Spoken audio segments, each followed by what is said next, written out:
Big boss मराठीचं 6वं पर्व चांगलंच गाजत आहे. यामध्ये दीपाली सय्यद ही अभिनेत्री तिच्या खेळाने प्रेक्षकांची मन जिंकत आहे. तर नुकताच दीपाली सय्यद तिच्या पतीने एक वृत्तसंस्थेला मुलाखत दिली. यावेळी त्यांनी त्यांच्या घरातील एक दुःखद प्रसंग सांगितला आहे. दीपाली सय्यद ही बिग बॉसच्या घरी असताना 2 फेब्रुवारीला दीपालीच्या सासूचं निधन झालं. दीपालीचे पती याबद्दल बोलताना म्हणाले की हल्लीच माझ्या आईचं निधन झालं आहे. ती तिच्या खूपच जवळ होती. दीपालीला ती मुलगीच मानायची. आई नेहमी म्हणायची, तू बिग बॉस जिंकल्यावर मी तिथे येईन. पण आम्ही अजूनही दीपालीला याबद्दल काहीच सांगितलेलं नाही. तिचा गेम खूपच चांगला आहे.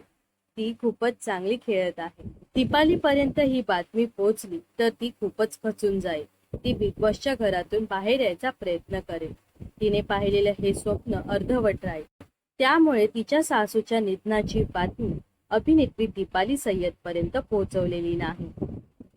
तर बिग बॉस मराठीच्या 6व्या सीझन मध्ये अभिनेत्री दीपाली सय्यदचा खेळ तुम्हाला कसा वाटतो हे नक्कीच कमेंट्स करून सांगा. व अशाच मनोरंजन विश्वातील ताज्या घडामोडी जाणून घेण्यासाठी नक्कीच आपल्या चॅनलला सबस्क्राईब आणि फॉलो करायला विसरू नका.